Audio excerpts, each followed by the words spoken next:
Gálatas 5, 22. Destaco desse texto apenas o seguinte: mas o fruto do Espírito é alegria. Mas o fruto do Espírito é alegria. Quando Paulo está falando sobre as obras da carne e o fruto do Espírito, e destaca do texto, nós destacamos do texto, o fruto do Espírito é alegria. Nós vamos falar um pouco hoje sobre a alegria. Ontem tivemos o privilégio de falar a 25 irmãs dessa nossa comunidade, e nós falamos como era a vida, a mentalidade dos pagãos em relação aos prazeres, à felicidade. E havia alguns que tinham um pensamento docetista, achavam que as tragédias desse mundo, as aflições, não eram reais. Eles encontravam uma espécie de fuga ao encarar os males da existência da humanidade decaída, como se comprasse um remédio na farmácia, a pessoa ficasse entorpecida e fugisse dessa realidade. Mas, na verdade, o mal é real. Hoje existe até o Christian Science, uma religião que tem esse aspecto filosófico, a ciência cristã. Como nós não dizermos a uma pessoa que está sofrendo que o mal não é real? Nós conhecemos pela nossa própria experiência as lutas e as dificuldades. Havia também dos pagãos os estoicos. Os estoicos entendiam que deviam enfrentar toda e qualquer dificuldade de olhos enxutos, não derramariam uma lágrima e cerrariam os seus lábios.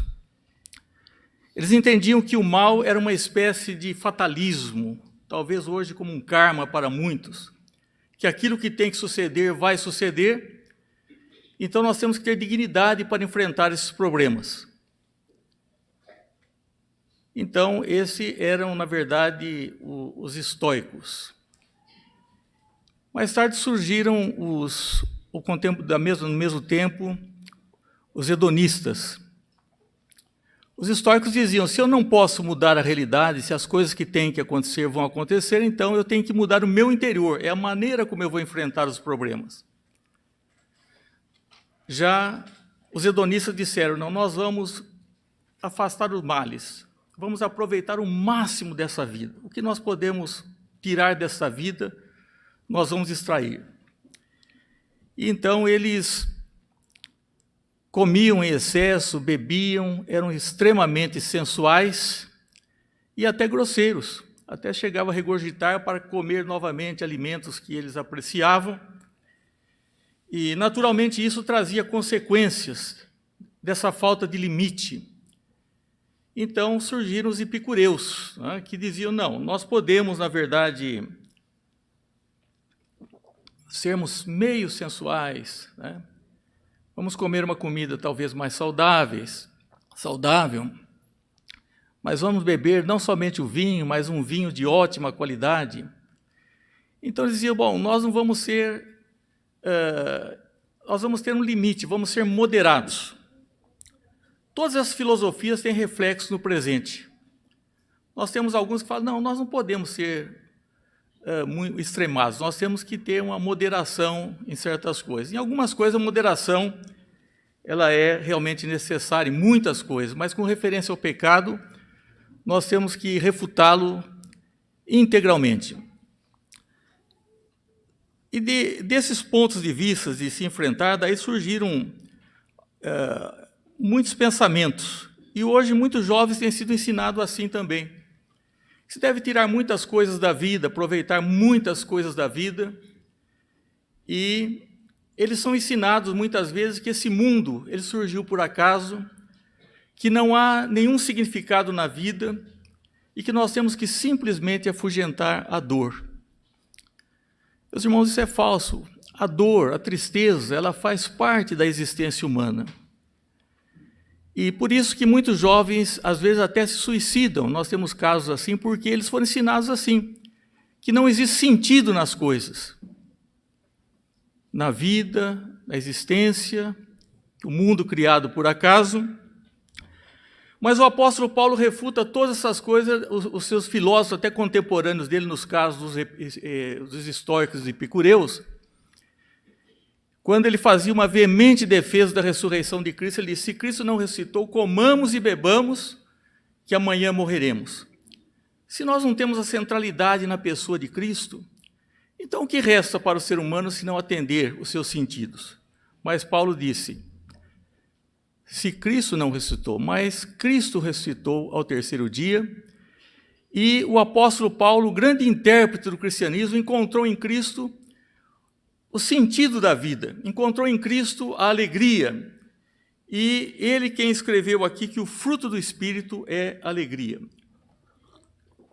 Naturalmente que hoje nós vamos falar da tristeza, de enfrentar as tristezas, como falamos ontem. Queremos falar um pouco sobre a alegria. E a alegria, meus irmãos, ela é uma coisa, algo doce, que envolve a nossa mente e conforta o nosso coração. Como é bom quando nós experimentamos a verdadeira alegria. E esse sentimento não é uma fantasia, não é uma coisa conceitual, mas é racional. É a percepção do favor de Deus. E é isso que aconteceu com Paulo. Paulo escreveu as suas epístolas dizendo: alegrai-vos sempre no Senhor, vos digo, outra vez vos digo, alegrai-vos. Diz: eu aprendi a viver contente em toda e qualquer situação.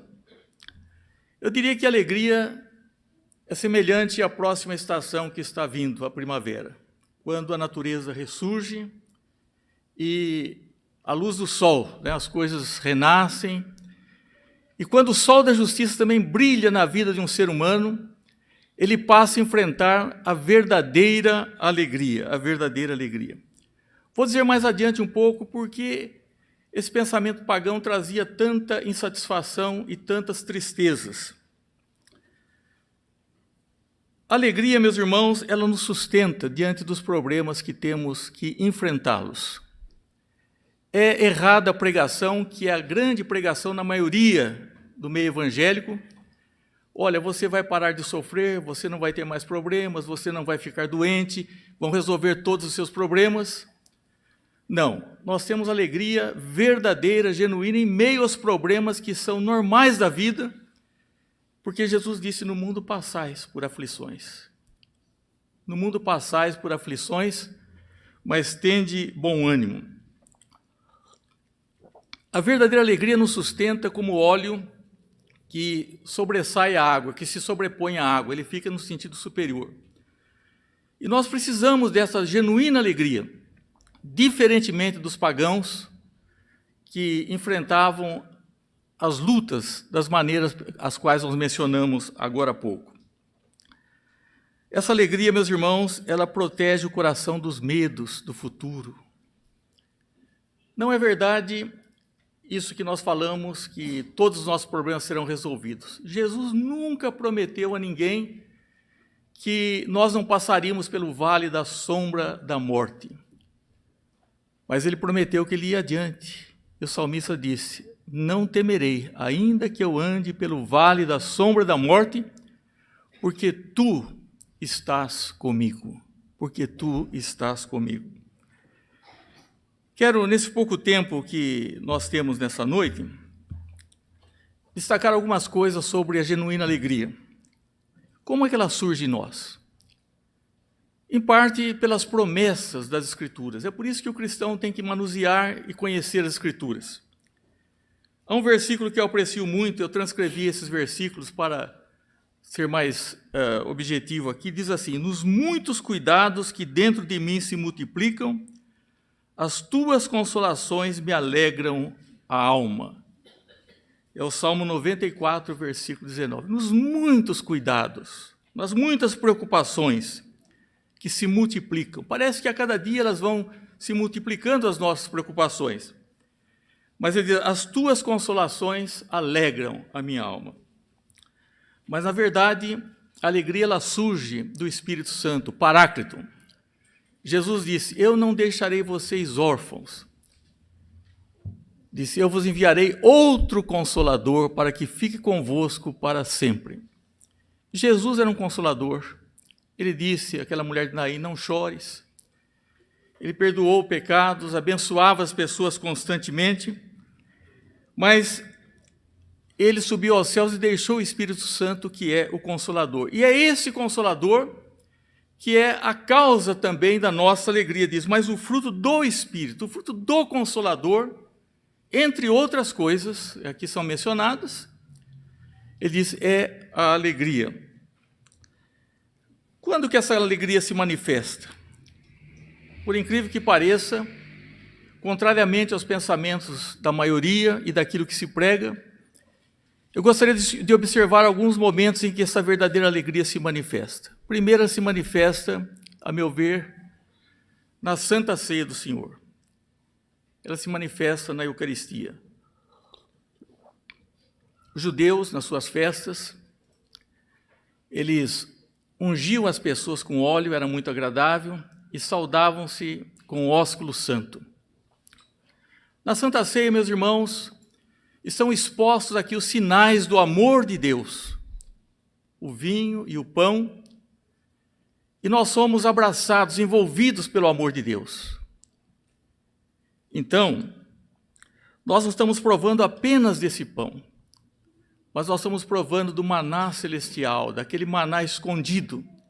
E esse é o privilégio dos crentes e daqueles que vão receber esse óleo da verdadeira alegria, da genuína alegria. Quando o crente não participa da ceia, quando ele despreza a mesa do Senhor, ou quando ele participa de uma maneira muito superficial, ele está perdendo um grande privilégio, que é um meio de graça através do qual Deus nos abençoa verdadeiramente. A alegria também às vezes vem antes do sofrimento. Muitos talvez tenham essa experiência que falam, olha, antes de acontecer alguma coisa que foi muito dolorosa na minha vida, mas de uma certa forma Deus já havia me preparado para enfrentar essa situação. O apóstolo Paulo tinha uma missão muito dura, que acabou sendo martirizado. Mas o Senhor disse a ele, em Atos 23:11, o Senhor, pondo-se ao lado dele, disse, coragem, coragem, pois o modo por que deste testemunho a meu respeito em Jerusalém, importa que também o faças em Roma. Meus irmãos, Paulo, tendo dentro de si essa incumbência que custaria a sua vida, mesmo assim nós vemos nas suas epístolas, cerceado da sua liberdade física, como ele se concentra na verdadeira alegria e estimula os irmãos fala aos irmãos sobre essa alegria. Então, antes desse sofrimento, Jesus se colocou ao lado de Paulo e disse, Paulo, coragem. Assim como você deu testemunho a meu respeito em Jerusalém, da mesma forma você terá que fazê-lo em Roma. Após os conflitos com Satanás, conflitos dolorosos, Satanás é aquele dragão vermelho que agita as águas, que quer perturbar o nosso coração, que não pode tirar a nossa evidência de que somos crentes, mas ele pode lançar nuvens sobre os nossos olhos, embaçar a nossa visão das coisas espirituais. Então, quando a alma é ferida, nós temos da parte de Deus, após esses conflitos, a presença do Espírito Santo. Jesus, depois de tentado 40 dias, da forma que foi, nós vemos que anjos depois o serviam, ele estava sendo consolado ali por anjos. Também a alegria ela vem após a sensação de abandono. Muitos crentes passam por isso, às vezes tem períodos, estações.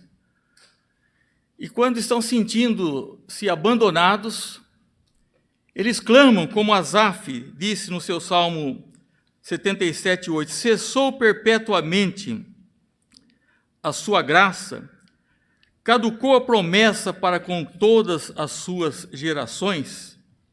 Não, Deus, após um período de abandono, que não dele, mas que nós o sentimos assim por diversos fatores, que não vamos mencioná-los agora, isso vem como um bálsamo, uma restauração na nossa vida. Nós não precisamos ficar sempre abatidos. E na hora da morte? Mas alguém fala, nossa, mas na hora da morte, Eu pensava que essa alegria estaria quando nós reunimos com os nossos amigos, quando nós temos uma comida farta, quando nós temos bastante dinheiro, bastante facilidades, mas são nessas ocasiões que a verdadeira alegria se manifesta para o crente. Na Santa Ceia, quando um problema vai surgir na nossa vida, e assim também na hora da tentação, mas também na hora da morte. Essa semana, esses dias, há poucos dias, eu estive fazendo um ofício de consolação. Uma situação que eu cheguei a pensar que seria muito difícil, porque eram pessoas muito queridas.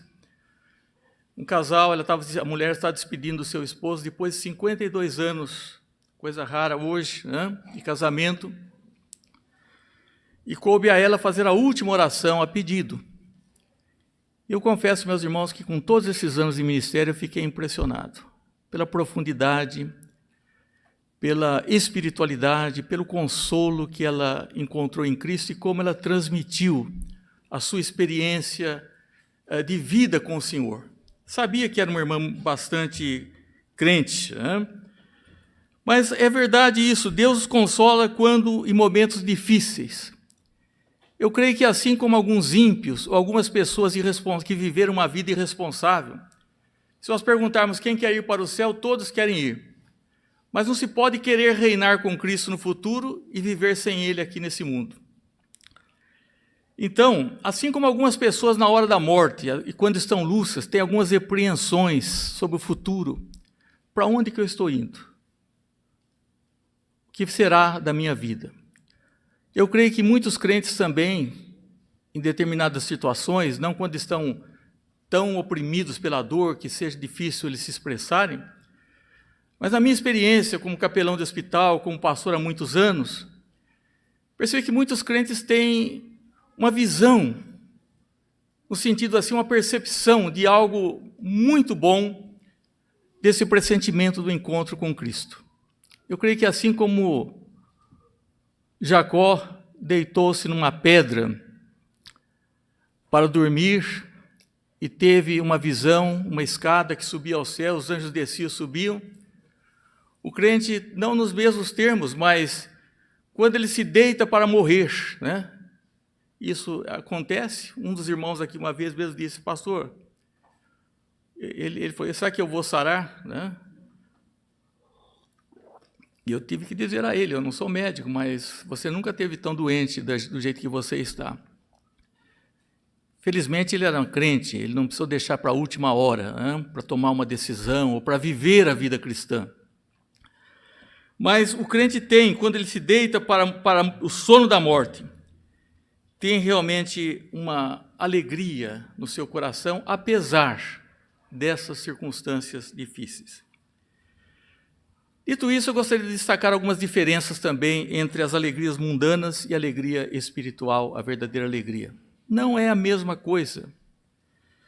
A alegria espiritual nos torna melhores. O livro de Oséias diz o seguinte, capítulo 8, 11, a sensualidade, o vinho e o mosto tiram o entendimento. Os prazeres mundanos, eles nos tornam piores. E quando estamos experimentando os prazeres dessa vida, normalmente nos esquecemos de Deus. O profeta, no livro do profeta de Jeremias, assim, falei contigo na tua prosperidade. Quando você era próspero, eu falei contigo. Mas tu disseste, não ouvirei. Pessoa contumaz, um povo contumaz. Tem sido este o teu caminho desde a tua mocidade, pois nunca desses ouvidos à minha voz. Quando eu falei com você, quando você tinha saúde, quando você era jovem, quando você tinha dinheiro, quando você estava bem, você nunca me ouviu. Nunca desse ouvidos à minha voz. Então, os prazeres mundanos normalmente entorpecem o ser humano e, ao invés de torná-los melhores, se torna-os piores. Torna-os piores. É Deus dizendo, eu te dei saúde, eu te dei condições, e você não quer viver para mim, você quer viver a sua vida de desobediência. As alegrias espirituais, elas são interiores, é no íntimo do nosso coração. Paulo disse em 2 Coríntios, está falando lá num texto, 2 Coríntios 5,12, daqueles que se gloriam na aparência. Às vezes a pessoa tem aparente alegria. É como uma casa, às vezes uma fachada muito bonita, mas que tivesse os quartos todos pintados de preto. Então só tinha sua fachada. O ímpio é assim, ele aparenta e causa inveja a muitas pessoas, inclusive que foram criadas na igreja. O filho pródigo tinha desejo de sair para uma vida que ele julgava atrativa, e experimentou todas as suas dificuldades. Na verdade, a alegria, ela é interior, ela não é como o orvalho que cai sobre a folha, é uma coisa muito interiorizada na vida do crente. Jesus disse: agora vós tendes tristeza, mas o vosso coração se alegrará, e a vossa alegria ninguém poderá tirar. Ninguém. Nós temos um canto que diz: não importa as circunstâncias, ninguém poderá tirar. E essa alegria, nós sabemos que é nos termos do escritor Salomão que disse, em Provérbios: o coração conhece a sua própria amargura. Todos nós conhecemos as nossas dificuldades, as coisas que trazemos conosco, mas ele completa: e da sua alegria não participa o estranho. E da sua alegria não participa o estranho. Meus irmãos, as alegrias são mais doces que as alegrias dos ímpios, as nossas alegrias. São espirituais. Paulo havia provado dessa alegria. Paulo experimentou tanta comunhão com Cristo que ele perdeu o paladar para as coisas do mundo, o sabor para as coisas do mundo. Ele disse assim: longe de mim esteja gloriar-me, senão na cruz de nosso Senhor Jesus Cristo, pela qual o mundo está crucificado para mim e eu para o mundo. Então as pessoas estão buscando alegria onde não vão encontrar a verdadeira alegria. Elas entendem realmente que é o hedonismo, ainda em voga no nosso meio, talvez epicurismo. Olha, nós precisamos ser crente, mas não tão crente. Não, nós temos que encontrar toda a nossa alegria em Cristo. E é uma alegria satisfatória. Satisfatória no sentido que as alegrias do mundo não podem preencher o nosso coração. É como Platão, é uma imagem das alegrias. Vamos pensar num banquete. É muito diferente um banquete em que está servido ali finas iguarias de um banquete pintado numa parede. A alegria do mundo é ilusória. A alegria do crente é uma alegria genuína, uma alegria verdadeira. São indescritíveis e nos trazem forte alento. As alegrias do mundo podem chegar a um ponto que causam repugnância, que causam dificuldade, mas as alegrias de Deus, ainda que satisfaçam plenamente, elas não se esgotam. Na presença do Senhor, a plenitude de alegria. Meus irmãos, elas são permanentes, essas alegrias. Quando todas as alegrias desse mundo se vão, que são como meteoros, que são como um raio, são passageiras, a alegria verdadeira permanece, ela não desaparece. E por que essa alegria deve ser buscada? Eu quero já caminhar um pouco para o final, que nós temos Santa Ceia, que também é uma pregação. É uma pregação que não prescinde da palavra de Deus, mas que chama para os nossos sentidos. O vermelho do sangue, o pão que é o alimento para a nossa alma. Eu diria que aqueles que não têm encontrado a verdadeira alegria, que encontrem-se com Cristo e participem da Santa Ceia. E por que nós devemos buscar essa alegria? Porque é uma alegria autoexistente. Como disse, na ausência de todas, ela permanecerá quando todas as coisas desse mundo derem errados. Um dia um pregador estava pregando aqui, e uma pessoa que hoje já não está na igreja. Muitas pessoas são passageiras. E ele disse daquele pregador: não, mas para ele é fácil, porque todas as coisas deram certo na vida dele. Nesse mundo as coisas não dão certo em tudo para ninguém, para nenhum de nós. O que deve dar certo realmente é esse encontro com Cristo, que é a melhor coisa, algo principal que deve ocorrer na nossa vida. Nós devemos buscar essa alegria porque é autoexistente quando falharem todas as coisas. Nós podemos dizer, como o profeta Abacuque disse, ainda que não haja fruto na vide, o produto da oliveira minta, os campos não produzam mantimento, as ovelhas sejam arrebatadas do aprisco, e nos cereais não haja gado, todavia eu me alegro no Senhor, exulto no Deus da minha salvação. Ainda que todas as coisas dessem errado do ponto de vista humano. Esses são crentes que, como Jó que disse, ainda que ele me mate, eu confiarei nele. Hoje nós estamos tendo aí um evangelho bastante distorcido, que não é alegria espiritual. As pessoas querem uma alegria mundana, tipo, às vezes, de um show. Se eles não vão participar dos shows mundanos, muitas vezes querem que a igreja se aparente um show, com luzes, com espetáculos, com roupas, com brilhos e ritmos e tantas coisas. Na verdade, meus irmãos, a alegria vem de Jesus, aquele que orou para que a nossa alegria fosse completa, aquele que era chamado homem de dores. Isso decorre da nossa justificação, decorre da nossa santificação, essa alegria. E ainda, diz aqui o texto, que a oliveira minta. Eram produtos essenciais na vida daquele povo. Que os campos não produzam mantimento. Que as ovelhas sejam arrebatadas do aprisco, que nos currais não haja gado. Ainda assim, todavia, eu me alegro no Senhor e exulto no Deus da minha salvação. Essa alegria não depende de circunstâncias. É claro que nós não vamos de encontro ao sofrimento. Nós não devemos causar sofrimento a ninguém, nem buscar o sofrimento, não há virtude disso. Mas quando ele vem ao nosso encontro, e mais cedo ou mais tarde ele vem de uma forma terrível às vezes, né? Mas mesmo naquele momento, essa alegria não vai ser tirada, porque é uma alegria que o mundo não pode dar e não pode tirar. E as pessoas que julgam que o mundo vai dar essa alegria, estão realmente tendo muitas dificuldades e terão muitas dificuldades. Essa alegria, meus irmãos, dá mobilidade ao nosso dever. Quantas pessoas vêm amarradas para a igreja? Quem sabe um jovenzinho, porque seu pai está obrigando, hein? Ou a pessoa que, o que vão pensar se eu não aparecer por lá? Meus irmãos, não se iludam com essas coisas. Hein?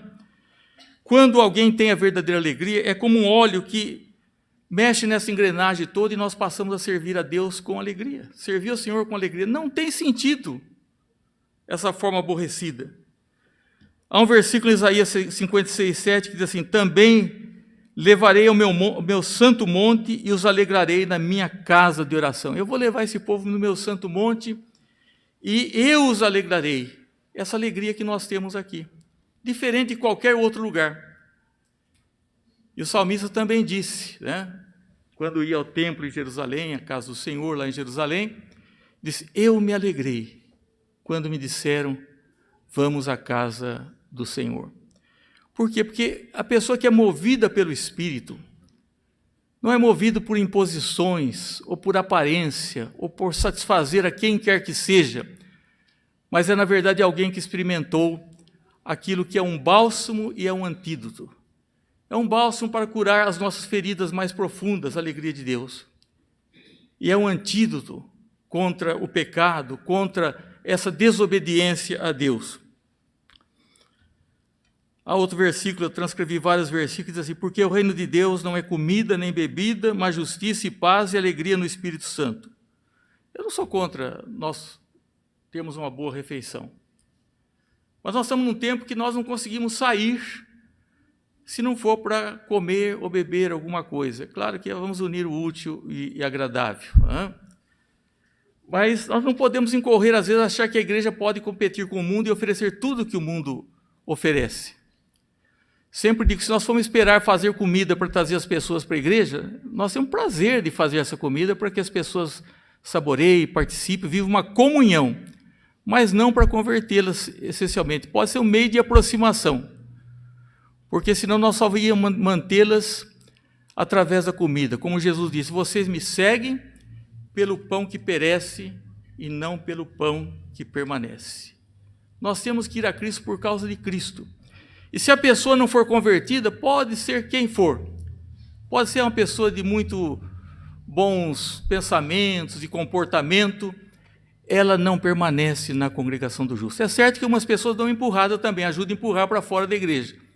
Mas se ele não for realmente de Deus, se ele não encontrou essa verdadeira alegria, ele vai ser sempre insatisfeito. Eu estou sozinho, eu estou entristecido, eu não encontrei, e não encontrou mesmo. O que mudou a vida do apóstolo Paulo e que trouxe alegria à sua alma foi o encontro com Jesus no caminho de Damasco. Então o reino de Deus não é comida, não é bebida, mas alegria, é justiça, paz e alegria no Espírito Santo. Quero concluir, meus irmãos, pensando o que fazer para obter essa alegria também. Ou para observar as horas devocionais. Se for casal, quem sabe se reunir, não precisa muito tempo, para ler uma passagem da Escritura diariamente, uma oração em favor da sua própria família, de outras pessoas e famílias que estão sofrendo. Há tantos motivos. Deus curou a Jó no momento que ele estava orando pelos seus amigos. Não é quando nós oramos por nós, porque a nossa dor às vezes faz com que nós nos fechemos e achemos que o mundo nos deve alguma coisa, que nós somos vítima, que é a igreja, que é o governo, que é... Não, isso, o crente ele tem acesso a Deus. Então, separar momentos, os dias para Deus, chorar pelo pecado. O luto é a semente do qual brota a verdadeira alegria espiritual. Lá em Isaías 57, diz, restituirei conforto aos seus enlutados. Manter uma consciência limpa e estar de joelhos diante de Deus. Há um texto no Antigo Testamento que é muito interessante, nós já lemos. É quando Ana chega em prantos, lá no templo, diante do velho sacerdote, e depois de orar, está escrito ali, e o seu semblante já não era triste. E o seu semblante já não era triste. O semblante de Estevão, quando apedrejado, diz a Bíblia que era como o rosto de um anjo, embora sofrendo dores atrozes do seu corpo. Então, nós não podemos mentir às pessoas, olha, você vai ser curado de todas as suas doenças, nunca mais, você não vai ter problemas. Você não vai passar pelo vale da sombra da morte. Mas nós podemos ouvir que tem de bom ânimo, eu venci o mundo. Tu estás comigo, a tua vara e o teu cajado me consolam. Não temerei mal algum, porque tu estás comigo. E se Deus nos der momentos alegres, devemos aproveitá-los, usufruí-los. E devemos buscar essa alegria. Essa alegria não é a alegria de Deus, mas é a alegria em Deus. É em Deus que nos alegramos. Essa religião, meus irmãos, cristã não tem nada de melancólico. É nós que fazemos melancólico. Para muitos, a Santa Ceia tem um ar fúnebre. Não entendeu o significado da Santa Ceia. Jesus disse, ele diz assim, o justo verá o penoso fruto do seu trabalho e se alegrará. Jesus se alegra porque ele venceu e ele fez isso por nós. E ele fez isso para que nós tivéssemos essa alegria. Não pense, os irmãos, que eu não tenho dificuldades, que não tem algumas coisas que não são resolvidas. Um dia, quem sabe, quando nos encontrarmos no céu, fala, nossa, o pastor Sebastião ficou com todo esse tempo, Deus não atendeu a sua oração segundo ele pediu. E eu creio que os irmãos podem ficar assustados, mas isso pode acontecer com qualquer um de nós. Mas nós conservamos a alegria no nosso coração.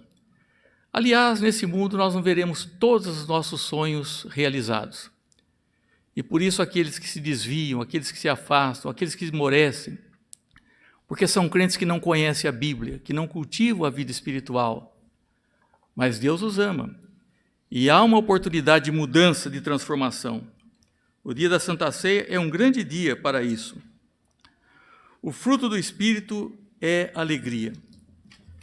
Meus irmãos, interessante que a nossa vida é assim. No mesmo dia em que fui fazer esse ofício de consolação, de uma crente querida, que foi fiel, que nos ajudou muito no nosso ministério, Eu também, passando por outra cidade, encontrei um amigo que fazia 29 anos que não via. Né? Eu confesso aos irmãos que eu pensei, como que vai ser esse reencontro? Né? E foi da melhor qualidade. E eu fiquei pensando, eu penso assim, se nesse mundo Deus nos dá algumas alegrias tão boas, né? Muito boas alegrias, como será então o dia que ele disse assim, entra no reino do teu Senhor, entra no reino do teu Senhor. Daí serão alegrias perpétuas. É lá onde está o nosso tesouro, é lá onde não haverá choro, é lá onde Deus enxugará todas as nossas lágrimas. Hoje não é uma contraposição as pessoas comerem bem, aproveitarem as coisas boas, lícitas da vida. Mas isso não traz a satisfação. A satisfação está em Cristo. E quando participamos do sacramento da Santa Ceia, Cristo está presente, não é só um simbolismo, isso tem um aspecto também de sinais que apontam, é uma realidade.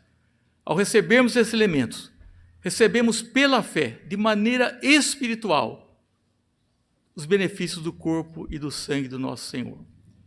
Que Deus nos abençoe.